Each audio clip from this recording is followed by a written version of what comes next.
السلام علیکم ڈاکٹر صاحب، میرا نام شاہد ہے اور میں ایک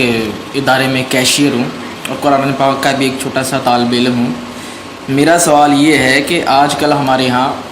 اہل سنت کی ایک جماعت لوگوں کو اللہ کے راستے میں بلانے کے لیے مسجدوں میں اور بازاروں وغیرہ میں دین کی دعوت کے کام میں مشغول ہے،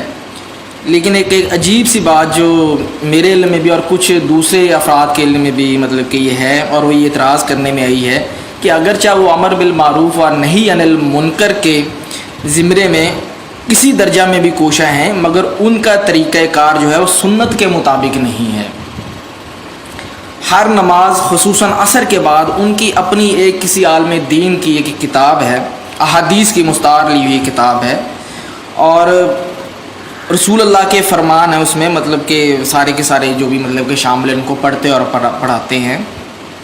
لیکن اگر کوئی مسلمان امت بے شک نیت کی پاکیزگی میں انتہا درجے کی بلندی پر بھی کیوں نہ ہو،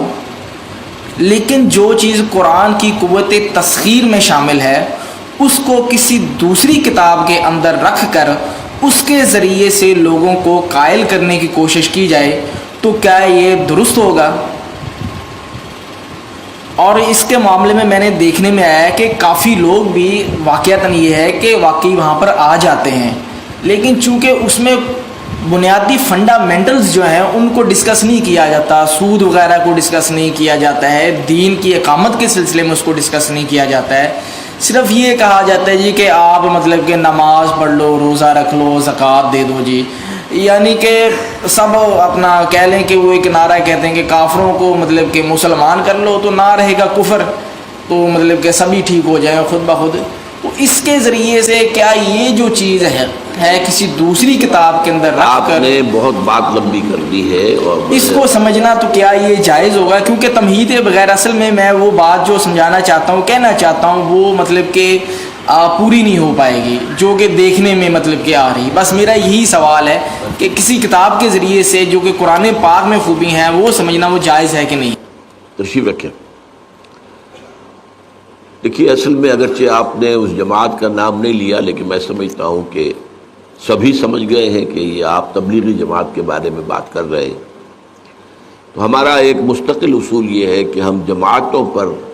نام لے کر اور ان کی نفی کرنا، ان کی تردید کرنا، ان پر تنقید کرنا، یہ ہم عام طور پر پسند نہیں کرتے۔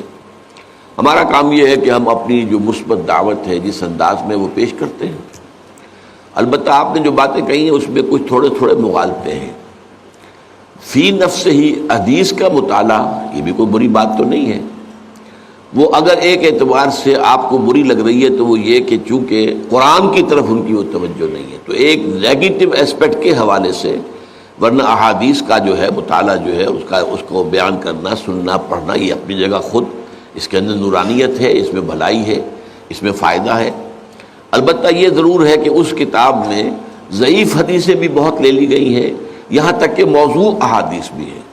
یہ اصل میں یہ کہ نیکی کی ترغیب دینے کے لیے کسی زمانے میں لوگوں نے جھوٹی حدیثیں بھی گڑھی تھیں، محدثین نے اس کی پورا تجزیہ کیا کہ لوگوں کو یہ بتایا جائے کہ اس چھوٹے سے کام میں اتنا بڑا ثواب ہے تو لوگ اس کو کرنے پہ آمادہ ہو جائیں گے، لہذا جھوٹی حدیث گھڑ دی۔ تو اس کتاب کے اندر اس میں خامی اصل میں یہ ہے، حدیث فی نفس ہی، اور حدیث اگر صحیح ہے اور مستند ہے تو وہ تو نورانی ہے ہمارے لیے،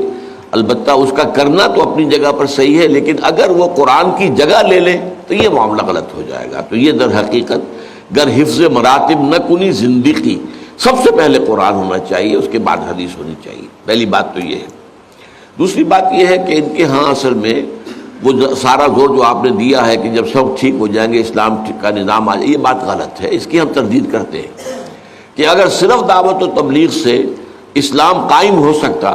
تو حضور سے بڑا مبلغ اور داعی تو کوئی نہ ہوا ہے نہ ہوگا۔ جب حضور کو بھی اپنی دعوت کے بعد اور دعوت کے نتیجے میں جو آئے انہیں منظم کر کے جماعت بنا کر اور پھر باطل سے ٹکرایا نہیں حضور نے، اور پھر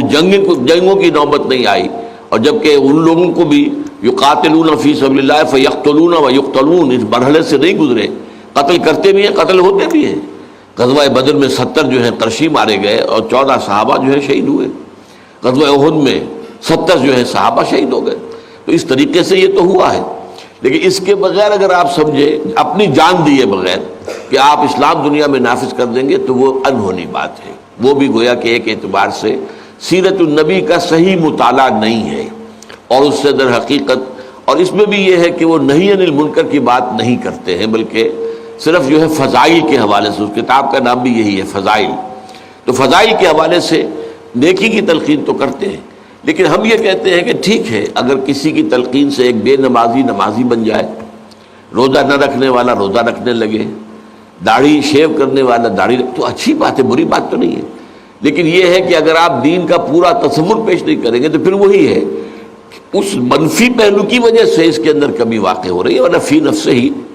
نیکی کی تلقین، بھلائی کی تلقین، اگرچہ اس کے اندر معاملات کو بھی لانا چاہیے جو وہ نہیں لاتے، پھر سیاسیات کو لانا چاہیے، نظام کو لانا چاہیے. سب سے بڑی بدی جو ہے وہ نظام باطل ہے، نظام کفر ہے،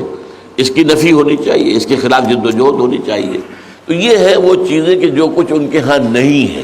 اس کی وجہ سے جو کچھ وہ کر رہے ہیں وہ میرے نزدیک محدود سا ہو کر رہ گیا ہے. لیکن یہ کہ بہرحال پھر بھی کسی نہ کسی درجے میں فائدے سے خالی نہیں ہے. اب جو لوگ فرض کیجئے